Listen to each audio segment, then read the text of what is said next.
우리는 새해가 되면은 일일 업무 플래닛 혹은 수첩들을 새로 장만합니다.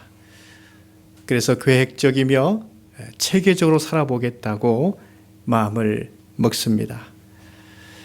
요즘 일일 업무를 기록할 수 있다는 것, 그래서 내가 일을 할 수 있다는 것이 얼마나 감사한 일인지 새삼 깨닫게 됩니다. 우리가 코로나19를 겪으면서 전에는 일에 대해 힘들다, 좀 쉬고 싶다 이런 말을 입에 달고 살았습니다. 그런데 이제는 일한다는 것이 얼마나 소중한 것인지 알게 되었습니다. 말하자면 사람은 일이 없으면 그 인생이 얼마나 공허한지를 처음 했습니다.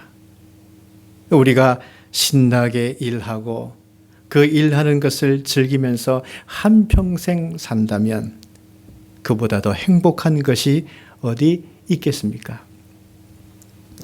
일하는 것에도 철학이 있어야 됩니다. 어떤 사람은 일하여서 후대에게 독립과 자유를 남겼습니다. 어떤 사람은 후학들을 위해서 좋은 자료를 남겼습니다. 어떤 사람은 좋은 제자를 남겼습니다. 어떤 사람은 신앙과 이 섬김의 정신을 남겼습니다. 하나님께서 우리에게 일을 주신 것은 이렇게 다른 사람을 위해서 좋은 것을 남기라고 일을 주신 것입니다. 우리가 읽은 에베소서 이 말씀은 복음의 핵심이 들어있습니다. 그리고 교회 본질이 무엇인가 하는 이 하나님의 말씀입니다. 우리가 이 한 구절 한 구절 말씀을 읽노라면 그 하나님의 은혜를 전하고자 그 사도 바울이 얼마나 땀과 수고로움 그 모든 것을 했는지 그 사실을 우리는 이 말씀을 통해서 느낄 수 있습니다. 우리가 편지 한 장을 쓸 때도 얼마나 심려를 기울입니까? 마음에 안 들면 지우고 또 다시 쓰는 수고를 합니다. 하물며 바울은 이 하나님의 말씀을 기록합니다. 그는 얼마나 마음과 뜻과 힘을 다해서 하나님께 집중하려고 했겠습니까?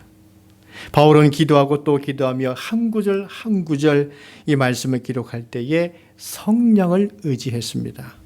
이렇게 하여 복음의 진수인 에베소서 말씀을 우리에게 남긴 것입니다. 이 에베소 성도들이 사는 에베소 지역은 유럽과 아시아를 잇는 지정학적인 도시입니다. 무역과 상업이 활발했고요. 경제력이 있는 도시였습니다. 또한 아데미 신전을 비롯한 온갖 우상들이 있는 곳이었습니다. 이렇게 물질의 힘과 온갖 우상들이 만연한 이런 환경은 항상 성도들에게 위협을 주었습니다. 주후 60년경에 바울은 로마 감옥에 있으면서 이 사랑하는 에베소 성도들 향해서 붓을 들기 시작했습니다. 그래서 헬라어로 프로스 에페시우스, 에베소인들에게 이런 제목으로 에베소서 이 하나님의 말씀을 기록했습니다. 우리는 이런 바울을 보면서 감동되는 것은 무엇입니까? 그는 회심한 이래로 어떤 환경이 주어져도 복음을 전하는 일을 멈추지 않았다는 것입니다.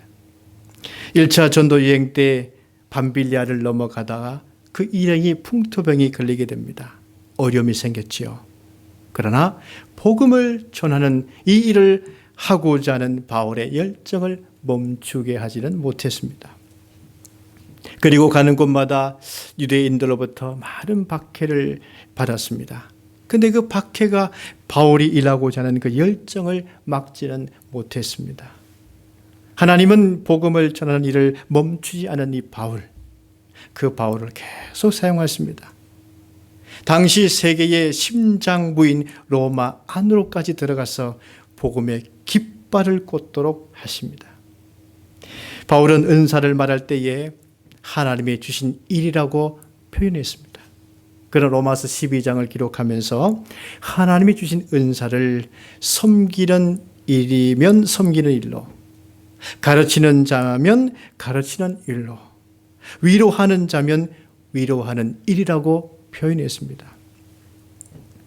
일이라고 하는 것은 헬라어로 수고하는 육체적인 노동을 뜻합니다. 그런데 이 일은 신약 성경에 기록될 때 그 뜻은 의인들이 하나님의 뜻을 성취하기 위해서 고통을 감내해내는 모든 노고를 의미합니다. 헬라인들과 로마인들은 정신적인 노동을 더 중시했습니다. 그러나 히브리인들은 육체적인 노고를 매우 중시했습니다. 그래서 육체적인 노고를 강조한 바울을 보십시오. 데살로니가전서 4장 11절에 너희에게 명한 것 같이 조용히 자기 일을 하고 너희 손으로 일하기를 힘쓰라고 전하고 있습니다. 일에 대해서 신성한 가치를 가지고 있는 바울은 오늘 이 에베소서 말씀을 통해서 하나님께서는 우리를 위해서 어떤 일을 행하셨는지, 그리고 하나님께서는 그 일을 행하실 때에 얼마나 기쁜 마음으로 일하시는지 이 사실을 전하고 있습니다. 1절 말씀 보십시오. 하나님의 뜻으로 말미암아 그리스도 예수의 사도된 바울은, 여기 바울의 자기 고백을 보십시오.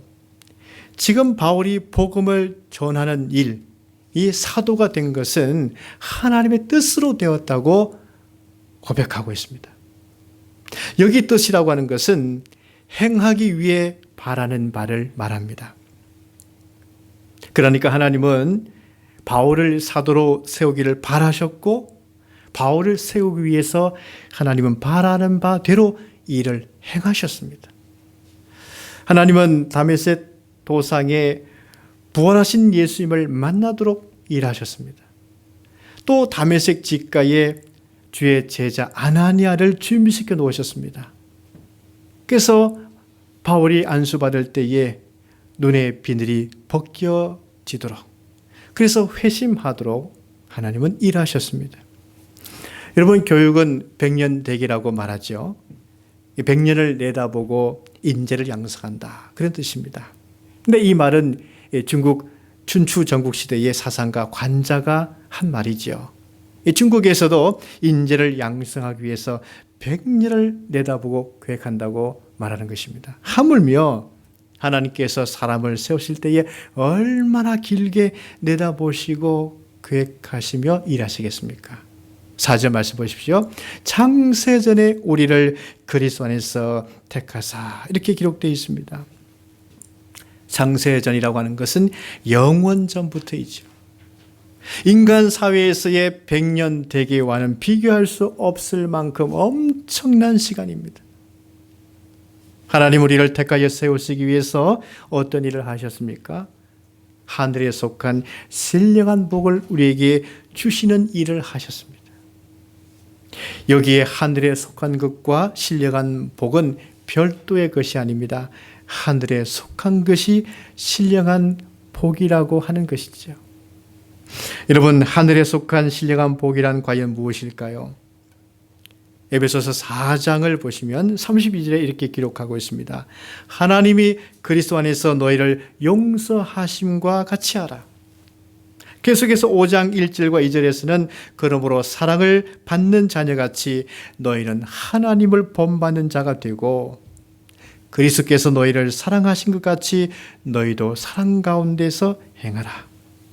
그러면서 5장 19절에 신령한 노래들로 서로 화답하라고 전하고 있습니다. 여러분, 여기서 신령한 노래라고 하는 것은 하나님의 용서하심과 사랑, 이 구원하심을 노래하라. 하나님의 사랑을 찬양하라. 그런 뜻입니다. 이것이 하늘에 속한 신령한 복이라고 전하고 있는 것이지요. 그러므로 하나님께서 우리에게 주신 신령한 복이라고 하는 것은 인간을 사랑하셔서 용서하시는 그 하나님의 긍휼과 사랑을 뜻하는 것입니다. 지금 우리가 사는 세상은 어떠합니까? 손해를 끼치면 쉽게 용서받지 못하는 세상입니다. 우리 사회에 철저하게 필요한 것은 무엇입니까?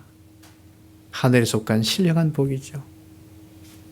인간을 사랑하시는 그 하나님의 긍휼하심의 신령한 복이 이 땅에 필요한 것입니다. 오늘날 우리가 왜 불안하고 두려움 가운데 사람들이 살아가고 있습니까? 우리 사회가 너무 냉혹하기 때문입니다. 사도 바울이 신령한 복을 전하는 이유는 세상은 이렇게 냉혹할지라도 성도들은 하나님께서 용서하신 일, 사랑하신 일에 참여할 수 있어야 하기 때문입니다. 성도들 간에 하나님의 용서와 사랑이 있어서 서로 사랑을 한다면 누군가가 우리를 본받지 않겠습니까? 세상 사람들이 우리를 보지 않겠습니까? 바울은 지금 로마 감옥에 있습니다. 하지만 에베소 성도들을 사랑하는 일을 행하고 있습니다. 자신의 마음과 몸을 추스리기에도 부족한 그런 시간일 텐데도 불구하고 에베소 성도들을 위해서 저들의 고충을 헤아리면서 이 서신을 쓰고 있는 것입니다. 이렇게 사랑의 일을 바울은 행하고 있는 것입니다. 또한 하나님은 하나님의 사랑 안에서 거룩하고 흠이 없게 하시는 일을 행하십니다. 4절 말씀 보십시오. 곧 창세전에 그리스도 안에서 우리를 택하사 우리로 사랑 안에서 그 앞에 거룩하고 흠이 없게 하시려고. 백성들이 생활하다 보면 죄와 허물이 생기게 되죠. 그러면 구약시대 백성들은 어떻게 했습니까? 속죄제를 하나님께 드렸습니다. 흠 없는 속죄 제물을 준비하죠. 그래서 회막 앞으로 끌고 옵니다.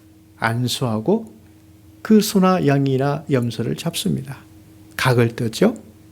짐승의 피는 가지고 회막에 들어가서 성소의 휘장 앞에 7번 뿌립니다. 향당 뿔들에게는 그 피를 바릅니다.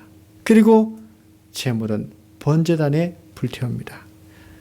구약시대에 보면 이렇게 자신이 거룩하기 위해서 사람이 직접 준비하는 일을 행했습니다. 거룩하기 위해서 사람이 준비한 일은 불완전하죠.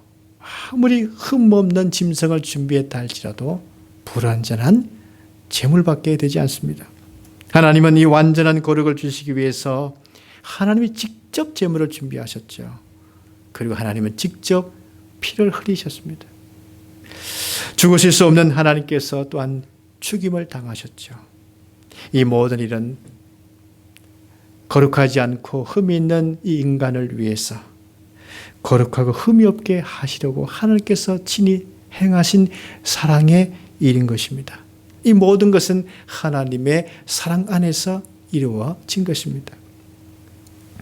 우리가 자녀를 사랑할 때 보십시오. 밖에서 몸이나 옷에 더러운 것을, 오염된 것을 묻혀왔을 때에 부모는 그것을 보고 씻겨줍니다. 그리고 얼마나 잘 씻겨졌는지 부모 앞에 서게 하죠. 몸을 일일이 살핍니다. 깨끗하게 되었으면 그 부모는 환하게 웃으면서 이제 깨끗해졌네 하면서 말합니다. 여러분, 하나님께서는 우리를 사랑하시기 때문에 죄로 오염되어 있는 우리를 그냥 둘 수 없으십니다. 깨끗하게 씻어주시죠. 그리고 하나님 앞에서 하나님 보시기에 거룩하고 흠이 없는지를 다 살피면서 깨끗하도록, 완전하게 깨끗하도록 하나님은 살피시고 해주시는 것입니다. 부모는 아이가 밖에서 오염을 묻히고 돌아왔을 때 비로소 확인하고 씻어줍니다. 그러나 우리 하나님께서는 우리가 죄로 오염되기 전에, 죄로 묻혀지기 전부터 미리 하나님은 아시고 씻어주시려고 계획하셨죠. 언제부터였습니까? 오늘 말씀 보면 창세전부터라고 기록되어 있습니다. 그런데 하나님이 우리를 깨끗하게 하는 도구는 그리스도 안에였습니다. 여러분, 하나님 앞에 깨끗하게 된 사람은 나를 깨끗하게 하기 위해서 도구로 사용된 그 예수 그리스도와 아주 친밀해질 수밖에 없습니다. 우리가 하나님과 예수님을 생각할 때에 하나님께는 영광을 돌리죠. 예수님께는 어떤 마음이 드십니까? 예수님은 사랑의 마음이 생깁니다. 예수님께 감사한 마음이 생깁니다. 이런 표현이 저절로 나오게 되어 있습니다. 나를 깨끗하게 하시기 위해서 우리 예수님께서 희생의 제물, 희생의 도구가 되셨기 때문이죠. 여러분, 그러므로 이 세상이 아무리 혼돈스럽고 위협을 가하고 때론 유혹하고 시험한다 할지라도 나를 깨끗하게 하시기 위해서 희생의 도구가 되신 그리스도 안에 있기만 한다면 우리는 거룩하고 흠이 없는 자녀로 계속 살게 될 줄로 믿습니다. 여기서 우리가 또한 감사한 것은요, 하나님은 이 사랑 일을 행하실 때에 기쁘신 뜻대로 행하셨습니다. 말하자면 기쁨으로 일을 행하셨습니다. 5절 말씀 보시면 그 기쁘신 뜻대로 우리를 예정하사 예수 그리스도로 말미암아 자기 아들들이 되게 하셨으니 기록하고 있습니다. 하나님은 우리를 향한 사랑을 행하실 때에 기뻐하시는 뜻대로 행하셨다. 여기에 그 기쁘신 뜻대로, 이 기쁘신이라는 말은 선한 기쁨을 말합니다. 선한 기쁨이 있다면 악한 기쁨이 있지 않겠습니까? 악한 기쁨이라고 하는 것은 자기 욕망을 위해서 뜻을 세우는 것을 말합니다. 하나님은 선한 기쁨, 착한 기쁨, 이것을 세우시되 우리에게 은총을 주시기 위해서, 우리를 위해서 기쁨의 뜻을 세우셨다는 것입니다. 여러분, 하나님께서 사람에게 이 은총을 주시기 위해서 기뻐하신 말씀이 또한 나오죠. 구약성경 스바냐 3장 17절 말씀에 나와 있습니다. 당시 유다는 요시야 왕 종교개혁 이전에 얼마나 사람들이 사회적으로 타락했는지 모릅니다. 사회가 타락하면 고스란히 그 사람들, 백성들이 고통을 당하게 됩니다. 유다 사람들은 사회의 죄악 때문에 손에 힘이 빠질 정도로 절망 가운데 살았습니다. 이러한 때에도 조용히 그 하나님의 은혜를 구하며 하나님께 묵상하며 기도하는 남은 자들이 있었습니다. 그들이 하나님께서 말씀하시죠. 시온에 따라 노래하라. 내 손을 늘어뜨리지 말라. 너희 하나님 여호와가 너희 가운데 계시니 그런 구원을 베푸실 전능자이시라. 그가 너로 말미암아 기쁨을 이기지 못하시며 너를 잠잠히 사랑하시며 너로 말미암아 즐거이 부르며 기뻐하시리라. 하나님은 죄악 가운데 있었던 유다에 대한 형벌을 제거하시고 그들을 구원하시되 기쁨과 즐거움으로 일을 행하셨습니다. 역시 하나님은 우리의 형벌을 제거하시고 거룩하고 흠이 없게 하시려고 계획하시되 기쁨으로 계획하시고 기쁨으로 그 일을 행하셨습니다. 언제 기쁨의 뜻을 계획하셨습니까? 5절 말씀 보시면 그 기쁘신 뜻대로 우리를 예정하사 이렇게 기록되어 있습니다. 여러분, 여기 예정하다 하는 말은요, 얼마를 택하다, 숫자를 얘기하는 것이 아닙니다. 시간을 정하다, 그런 뜻입니다. 미리 정하다, 그런 뜻이죠. 여러분, 그러니까 사도 바울을 비롯해서 에베소 성도들, 그리고 오늘 모든 성도들에게 이르기까지 구원하시기 위해서 하나님은 언제 그 시간을 정하셨습니까? 50년 전일까요? 2000년 전일까요? 창세전입니다. 여기 창세전이라고 하는 이 말은 아무도 인간적인 자격, 자기 공로를 논할 수 없는 때, 인간의 무엇인가를 말할 수 없었을 때, 오직 하나님이 주권적으로 은혜로 우리를 택하셨다는 것을 말할 때, 그래서 창세전이라고 성경은 강조하고 있는 것입니다. 그럼 우리는 세상적인 위협과 시험이 있다 해도 이 말씀 안에 있으면 마음의 평안을 찾을 수 있습니다. 우리는 예수님을 통해서 하나님의 아들들, 자녀들이 되었습니다. 이는 하나님께서 우리를 위하여 기쁨으로 일하셨기 때문입니다. 지금도 하나님은 항상 우리 가운데 계십니다. 그리고 기쁨으로 우리 가운데 일하시고 계십니다. 이 하나님을 생각하시면서 믿음으로 힘을 얻으시기 바랍니다. 이제 우리를 위하여 일하셨고 또 지금도 일하시는 하나님을 알았으니 우리가 해야 할 것은 무엇이겠습니까? 그 하나님의 은혜에 영광을 돌리고 찬송해야 합니다.